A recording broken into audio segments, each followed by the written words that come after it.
Call to order this meeting of Senate Budget Subcommittees number 1 and 3, a joint meeting chaired by myself and Senator Mitchell. We are going to have 6 different issues we're going to be considering today, with one panel on each issue except for 3 and 6. On 3 we've got 2 panels. On 6 we have several proposals for investment. Before we get into our first panel, one of the folks who has a proposal for investment for us under issue number 6 is Senator Hannah-Beth Jackson. In courtesy to our colleague, we're going to let her begin our meeting today. Ms. Jackson, Senator Jackson, please come forward, and the committee would like to hear your testimony. Well, thank you very much, Mr. Chair, Madam Chair. I am honored to be here today wearing my hat as the chair of the Legislative Women's Caucus, and I'm very appreciative of the opportunity to share the budget priority of the Women's Caucus. That issue is one that, or this issue is one that the Women's Caucus has been consistently supportive of for many years, and I am delighted to be able to share with you what we believe is a critical component to a stronger California.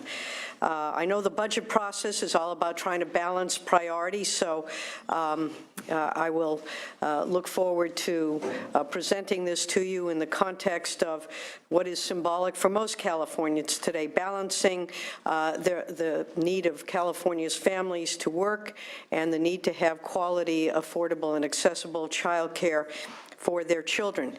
And given the fact that our child care structure is so tenuous, this is a challenge that we need to consider in the context of rebuilding infrastructure. I know the governor has created, or has stated rather, that rebuilding the infrastructure of California is a priority for him, and we believe, the Legislative Women's Caucus believes, that we need to ensure that the human infrastructure is rebuilt as well. And it starts with recognizing the economic reality that mothers are in the workforce today in greater numbers than ever before.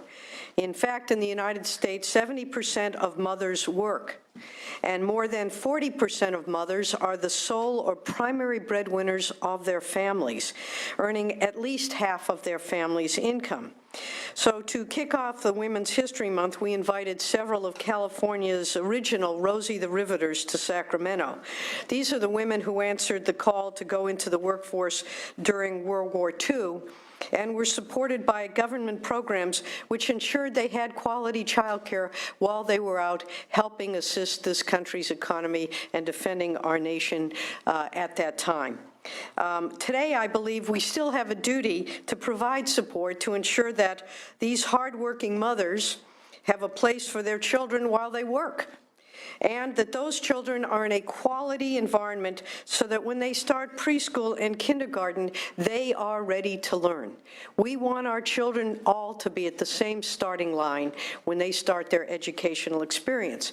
We know that some children will move faster than others once they get there, but we also know that children who are behind the starting line when they start their education, their formal education, they frequently never catch up. And that is a tragedy to our state and a tremendous loss to the human potential that they would otherwise have. The Women's Caucus in that regard is thus asking for an increase of $800 million to be invested in the 2016-2017 budget for child care. Given the vast need, however, we're not even remotely serving the amount of babies and children eligible for subsidized care, mostly due to lack of access. We lose 1/3 of our child care providers every year because the system doesn't support them or enable them to provide for their own families. So specifically, the Women's Caucus is asking for one-time quality and support investments. We are doing this because we believe that training and professional development will make the quality of care better. Again, we know with the mapping of the brain, that's something that has occurred over the last decade, that the most critical time in a child's early development is from 0 to 3. It is critically important that the brain be encouraged and able to develop at those rates, those incremental rates of development, which are key to a child's subsequent learning experience. We also are asking to increase the regional market rate to the current cost of doing business, which is the 85th percentile of the 2014 regional market rate. Many of these providers don't even make current minimum wage. We need to ensure the supports are there to ensure that these providers are paid fairly, especially as the minimum wage goes up. In fact, given what we did when we dropped the regional market rate during the earlier years, during the Great Recession, we are now decades behind the market in terms of what these folks are paid. We also want to increase the license exempt rate to 80% of the 85th percentile of the 2014 RMR. It is currently capped at 60%. Now, before 2011, it was at 80%. We reduced it in response to the need to cut every program in the state because of the recession. But as a result, we are now below what we were almost a decade ago. We need to increase this rate, again, because many of these providers are just unable to stay in this business because they are making $3 and $4 an hour. So neighbors, grandparents who currently provide these services simply are unable to make their own expenses. It is certainly not enough for the role they play, particularly when so many of these family members provide the kind of infant care that we do not have in the marketplace today. And the fourth item is center-based care, funded by the standard reimbursement rate, is reimbursed lower in 19 counties than the regional market rate for in-home providers. We really need to rectify this situation by bringing those counties up to the 85th percentile.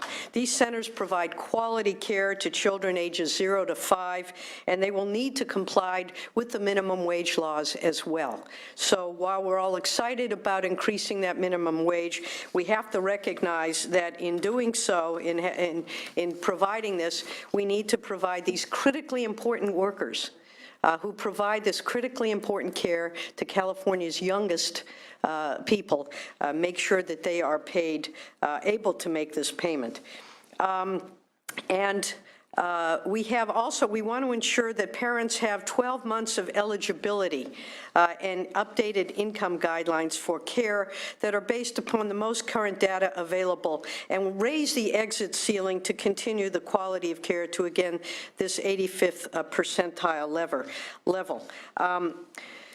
What we're finding, sadly, is that people, workers, mothers in particular, who might otherwise be getting a raise or a promotion, are refusing to take those raises or promotion because that lifts them outside the level for which they'd be entitled to care. And of course, the cost of that care is something that these minimal raises doesn't accommodate. So currently, parents have only 5 days to report changes within their class or work schedule. And this is an onerous burden to put on parents and employers. And then again, we see people, 12 months, a child, as we know, that continuity is critical to children's well-being and development. We keep moving children in and out of the system. It just doesn't make any sense. So we are asking to raise that to a 12-month eligibility time frame. Thank you, Senator. Appreciate the input. Is there more? There's one last item. We are also, again, focusing on the critical time of 0 to 3. We are asking for 25,000 slots to be available to the extent possible for our 0 to 3-year-olds. We prioritize this care because it's the hardest to access. It comes at such a critical time in both the parent and child's life, and current research shows that this is truly the most critical time in a child's development, and that care has seen almost no restoration since the recession. Thank you, Senator Jackson. Now, knowing that you have to leave, if there are any questions from committee members at this point, now would be a good time to ask questions or comments. Chair Mitchell, did you want to comment, or? Thank you. I'm with her. Okay, thank you so much, Senator. Thank you very much. Okay, we'll now move on to the the beginning of our agenda, let me state that the first 3 issues on the agenda, I will take the lead as chair. The last 3 issues, Senator Mitchell will take the lead. Our first issue is the early care and education block grant. And the format will be having panels come up before us to testify, followed by questions, answers from the committee. And the first panelists are Jessica Holmes from the Department of Finance and Virginia Early from the Legislative Analyst's Office.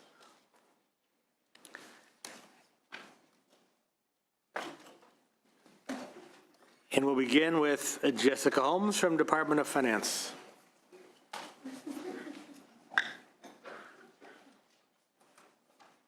Thank you. Good morning. Jessica Holmes from the Department of Finance. So, as you may recall, I did present on the early ed block grant at the full Senate budget hearing, so I'm not going to go too deeply into the details on that. What I wanted to talk a little bit about was some of the feedback that we've been receiving from stakeholders. I know that's an area of interest, as well as some of the issues that we have been discussing as we work towards providing more details in our May revision.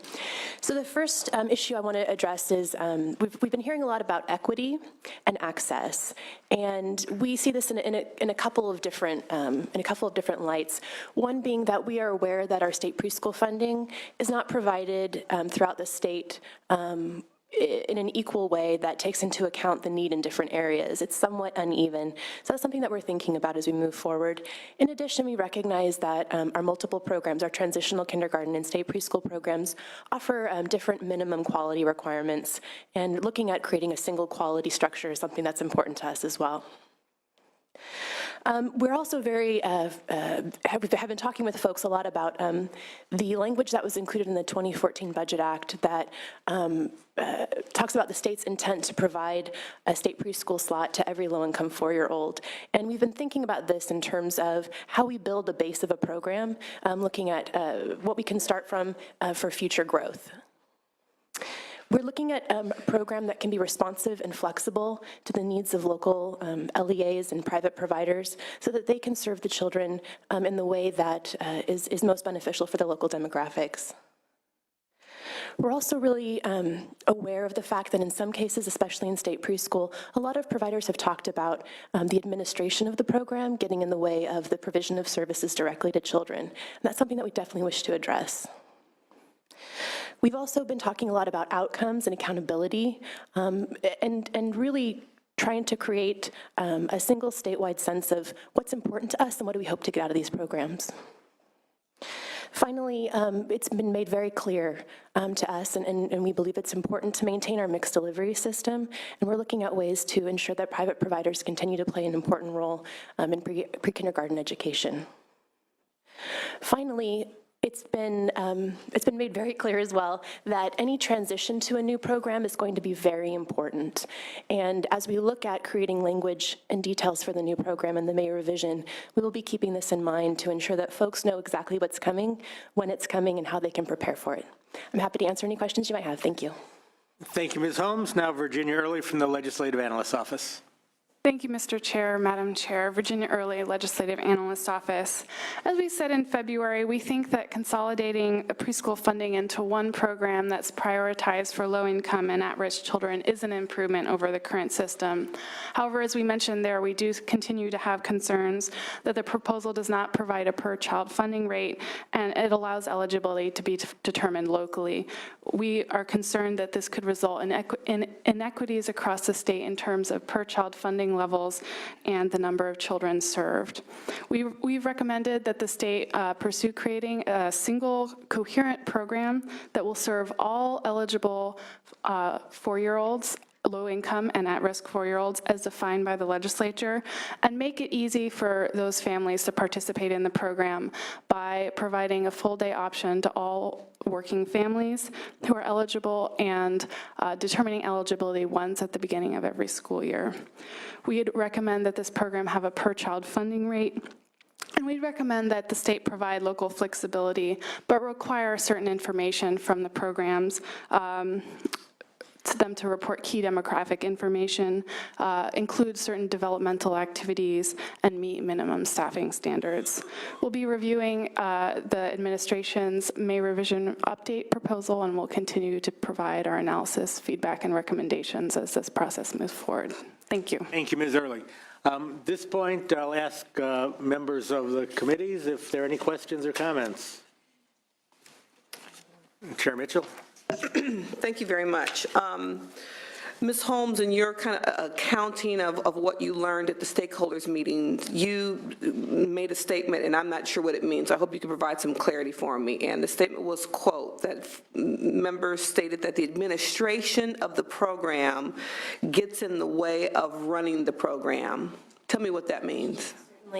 So we've become aware that there is some difficulty, especially for providers who have multiple contracts, with meeting all of the different reporting requirements, as well as maintaining sometimes very different ratios of staff and different qualifications for staff. So there are many times when I think it's difficult for providers to keep track of their multiple contracts and all the different things that they're required to do.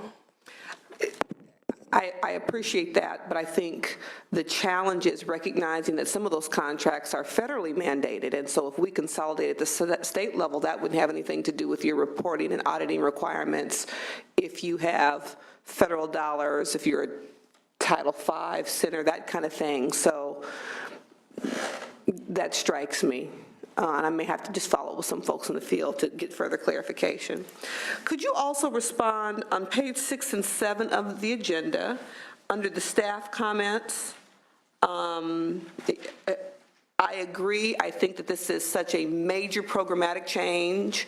I have real concern that it's being presented through the budget process as opposed to a policy bill that will allow us more time and our ability to flesh out the policy implications. But on page 7, the reference to differing perspectives with regard to, is it early education, is it child care? Could you comment and give your perspective to that, the staff comment on page 7, that paragraph? Yes, so I can comment on that as it regards our conversations that we've been having as we're looking towards the May revision and our details on our early ed block grant. I think that we are looking at what should be the minimum state required standards for programs, and should the state mandate that, and what does that mean for curriculum and instruction and the type of standards that we're providing for our programs. I think, and this gets more to our second proposal that we'll talk about later, but I think on the, and I think this kind of talks a little about childcare and early education. I think that what we're looking at is, currently in our childcare programs, we have Title V and Title 22, and it can be a very different level of quality in terms of the educational appropriateness. And so I think what we're looking at in our second proposal is how can we create a single minimum standard of quality for all of our childcare providers? And this whole notion of really kind of this different philosophy about is it early care and education versus child care to enable families to work. I mean, we historically have had this kind of separation back when we initially created the CalWorks stage system, and one stage is in social services, the other is in CDE because it was deemed education. Again, I think this reflects why having this conversation in the context of the budget is challenging. I appreciate the stakeholder process, but this could potentially be a fundamental shift in terms of how we provide care, how we define the kind of care we're providing, and it concerns me that it's really going to be rushed through a budget process with details in budget trailer language that we have yet to see, won't see until after the May revise with the June 15th budget deadline, so it gives me cause for concern, particularly when it's my understanding that the Department of Education continues to not be supportive of this proposal. Any comment you have on that? The Department of Education has certainly provided some topics that they wish us to consider as we move towards our May revision, but we've been in continuous conversation with them and certainly taking any concerns they have. I'm not aware that they have come out in opposition to this proposal, but I do know that they share many concerns, and we're certainly taking those into account. Okay, Senator Block has to take a quick leave, so I will step in. Any other questions members have on the presentation of the governor's early care and education block grant proposal? And we've heard from LAO and we've heard from finance, of course. Let's open up to the public for comment on issue number 1, early care and education block grant. Even though there's no vote. Say it again. Even though there's no vote.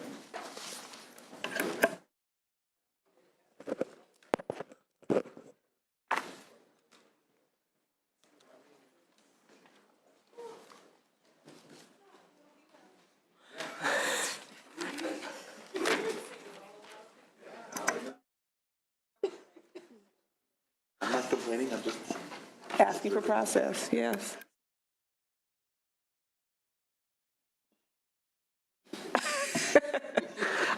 In keeping with Senator Block's policy, we're going to limit public comment to 2 minutes. I'll ask you to be succinct. I'll ask you to not repeat what folks before you have said. Thank you. First comment. Senator Mitchell, is this on? Patty Herrera, representing Early Edge, California. We thank you for your comments, Senator Mitchell, about rushing this through a truncated budget process. We agree. I'm sorry. I stand corrected. Senator Morlock checked me, then I had to check with staff. So the expectation, the way Senator Block runs his committee, is that after the first 3 panels, we will have public comment. I'm sorry I had you all get up. So take your seats. The exercise. Yes, she said she needed the exercise. You need to get the blood flowing. And Senator Block should not have left me in charge because I do public comment after every panel. So write your questions down, which, you know, I hope you don't forget. Let me go back to the agenda. There it is, right on the agenda, public comment after the first 3 panels. Read your agenda, Senator Mitchell. We will move on to issue 2, oversight, AB 104, report on streamlining of child care and early education services. You can find that on page 8 of your agenda. Thank you, Madam Chair. Virginia Early, Legislative Analyst's Office. So the 2015-16 budget included language that created 2 stakeholder work groups. There was one stakeholder work group for providers who directly contract with the state to provide service, and there was one work group for alternative payment agencies who have CalWORK Stage 2, 3, and AP contracts. And these work groups were tasked with examining the requirements surrounding data and reporting, contracts, and program and fiscal audits. And as Department of Finance mentioned earlier, in some cases, programs might have to meet multiple different reporting requirements, and one of the tasks was to look at that, among other things. The work groups were asked to provide recommendations that could reduce administrative burden in the respective programs. The work groups issued 42 recommendations. 21 of them require a change in education code. 18 of them only require a change in regulations, and about 3 of them don't require any change in ed code or in regulations. Our understanding is that the Department of Finance is considering these recommendations for inclusion in the May revision, and will continue to review them and provide feedback on them at that time. Thank you. Good morning, Deborah Brown on behalf of State Superintendent of Public Instruction, Tom Thorlickson. Thank you. I'll build on Ms. Early's comments and talk about the work that happened with this work group, and then sort of summarize the recommendations and then what our next steps are moving forward. And so again, the department was charged with facilitating the stakeholder groups. So these were 2 different work groups, and participated as a representative as well. So these, again, these are the, this is the collective of the work group and not just the department. And there were 8 meetings held since last fall, and the work group did develop 42 specific recommendations, and those are available on our website, and we're happy to talk more about them. And so the major areas that we found in the work group, or that the work group came around, were around the implementation of a single reimbursement rate system for both direct service and alternative payment and voucher contractors, moving from a contract to a grant administered program, improving continuity of care by aligning the state eligibility criteria with the reauthorization of the federal Child Care and Development Block Grant, which we'll talk more a little bit later in the agenda, implement 2 types of need schedules, so part-time and full-time care for authorized hours of care, reimbursement schedules and family fees, among others, flexibility of reimbursement requirements for providers and contractors, flexibility of contractual requirements with the department, including unspent contract funds, simplification for contractors and for providers, including changes to the desired results developmental profile, use of technology for fiscal reporting, and use of digital signatures and sign-in and sign-out sheets. Simplification of the documentation required of parents and families, and simplification and streaming of actions, of notices of actions. So in addition, the groups recommended that 4 additional stakeholder groups be created to effectively streamline the administrative burden. And so these issues were non-compliant families and providers, alignment of administrative priorities for CalWORK Stage 1 and Stage 2, single rate structure, and the 4th was the alternative payment administration and case management. And so the groups recommended that these four additional work groups be created under the following parameters, that they include regional representation, option for members to nominate a substitute in their absence, adding a parent as a member, and adding a provider as a member. And so as we look at the recommendations, they sort of fall into 3 buckets. The first would be those that require budget and or legislative change, and again, that's just about half of the recommendations. Those that require changes to the Title V regulations, and then those that require CDE administrative action. And so as we look at these, the department is supportive of most of the recommendations. However, we're conscious of the significant costs associated with many of the recommendations.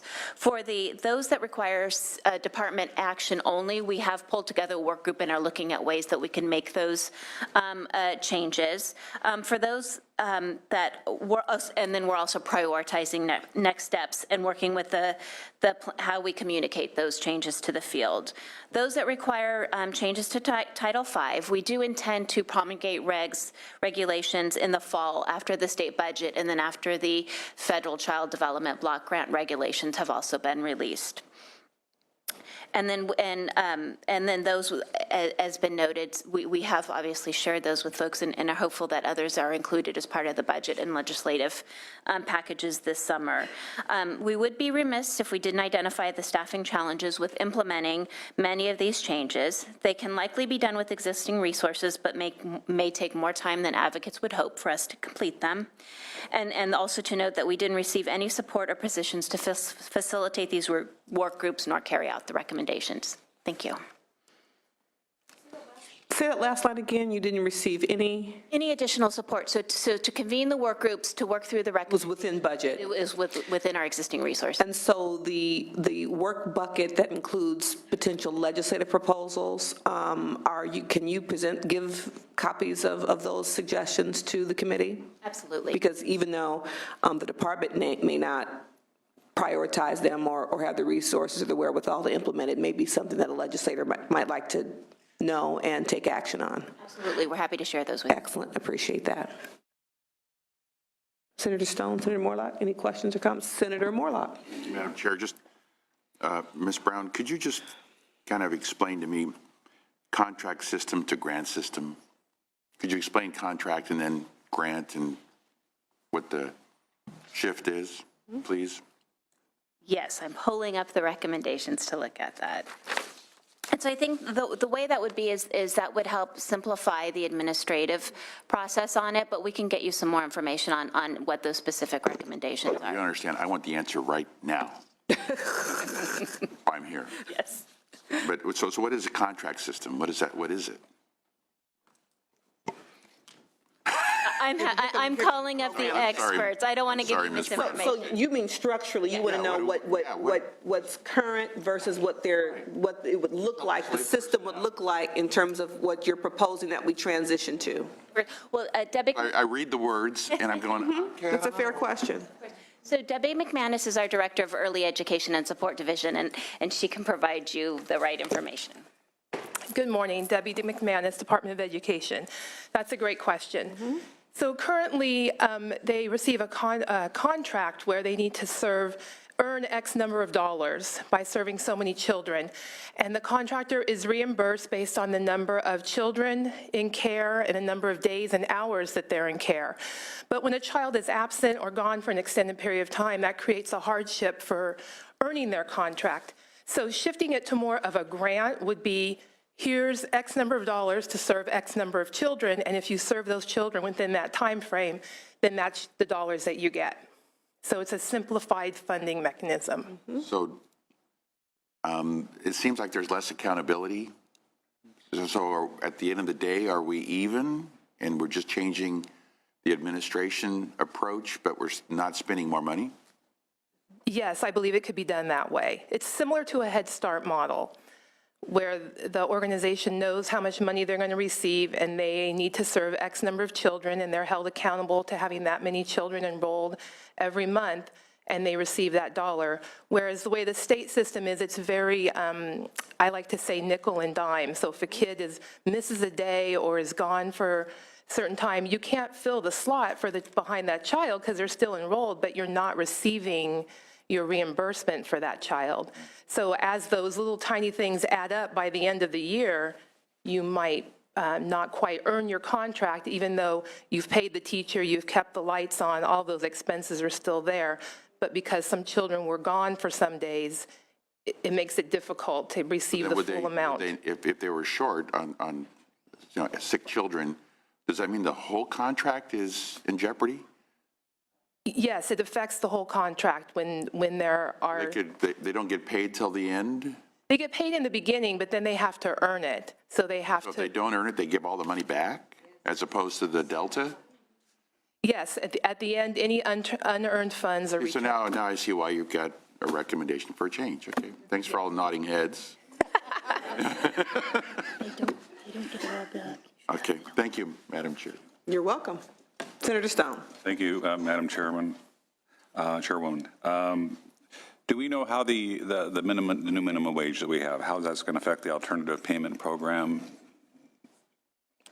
Are we going to be seeing less slots? Are we going to accommodate it? We don't have any exact data on that because we don't collect that. However, we have heard loud and clear from the field that the minimum wage will impact on both sides of the program. So it's going to impact the expenses to a program who's providing childcare because now they need to raise the wages of all their employees. And it also has a potential impact to the families that we serve because they may now income out of the program because their income is going up and they may no longer be able to take advantage of the services. So there is growing concern.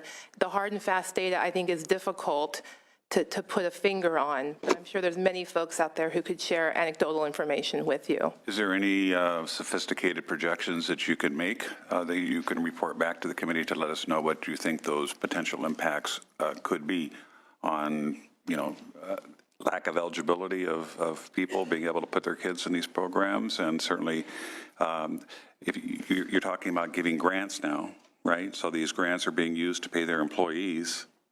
So ultimately, if the grant doesn't take into consideration the minimum wage, which maybe it does, maybe it doesn't, I'm not hearing that it does, then there is a possibility that in order for these agencies to continue to profit, and if they don't profit, they don't stay open, then we may be able to accommodate less people than we're able to accommodate today. So those are just some of my concerns that I hope you can address. If it would be helpful, so the current threshold for eligibility for a family of 3 is about $42,000 for a family of 3, and this is based on 70% of the 2007 state median income.